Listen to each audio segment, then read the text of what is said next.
बिस्मिल्लाहिर्रहमानिर्रहीम। जिस तरह हमारी यूथ विंग की तंजीम साजी हो रही है, तो ये एक वजाहत करना इंतहाई ज़रूरी था कि हमारी यूथ विंग का इलेक्शन नहीं हो रहा, ये सिलेक्शन होनी है, ये नामजदगी होनी है। तमाम हमारे पाकिस्तान तहरीक इंसाफ ज़िला मियांवाली के नौजवानों को, ख़ासतौर पर जो सोशल मीडिया एक्टिविस्ट हैं, सोशल मीडिया इस्तेमाल करते हैं, उनको ये मैं बताना चाहता हूँ, आगाह करना चाहता हूँ कि यूथ विंग की तंजीम साजी नामजदगियों के थ्रू होगी, सिलेक्शन के ज़रिए होगी, इस कोई इलेक्शन नहीं होगा। लिहाजा जो भी जिस कैंडिडेट को भी, जिस वर्कर को भी, जिस नौजवान को भी पार्टी सदर बनाएगी ज़िला मियांवाली का, वो हमारे लिए काबिल कबूल होगा। हम उसको गले लगाएंगे, हम इंशाल्लाह उनके साथ मिलकर इंशाल्लाह काम करेंगे, क्योंकि मैं खुद भी उम्मीदवार हूँ ज़िली सदारत का। इसलिए हमारा मकसद है कि हमने पाकिस्तान तहरीक इंसाफ को मजबूत करना है, हमने पाकिस्तान तहरीक इंसाफ के नौजवानों को मुनज़्ज़म करना है, मुत्तहिद करना है।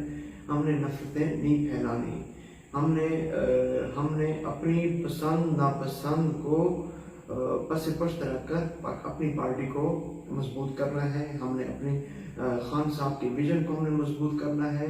देखिए, खान साहब ने 22 साल जदोजहद की है, और हम नहीं चाहते कि उनकी ये जदोजहद मुखालफिन हाईजैक करें हमारी नफरतों की बुनियाद पर, हमारी अनाओं की बुनियाद पर। लिहाजा मैं जो हमारे सोशल मीडिया के दोस्त हैं, जो रेगुलर सोशल मीडिया इस्तेमाल करते हैं, मैं उनको फिर दोबारा बताना चाहता हूँ कि ये तहरीक इंसाफ की, हमारी जो शुमाली पंजाब की क़यादत है, ये उनकी तरफ से नामजदगियाँ की जाएंगी, उनकी तरफ से सिलेक्शन की जाएगी मेरिट की बुनियाद पर। लिहाजा इलेक्शन नहीं है।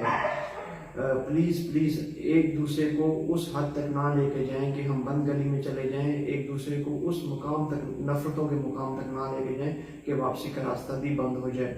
हमने ख़ास तौर पर मैं खटक बेल्ट के नौजवानों को, स्पेशली यूनियन काउंसिल चापरी के नौजवान भाइयों दोस्तों कहना चाहता हूँ कि प्लीज़ नफरतें हमने कम करनी है, हमने तअस्सुब, हमने नफरत को ख़त्म करना है, कम करना है, हमने मोहब्बत को बढ़ाना है, हमने मोहब्बत को परवान चढ़ाना है, और हमने इमरान खान का साथ देना है, हमने पार्टी का साथ देना है, हमने अपनी पार्टी को मजबूत करना है, और हमने इंशाल्लाह इमरान खान को मजबूत करना है। जो भी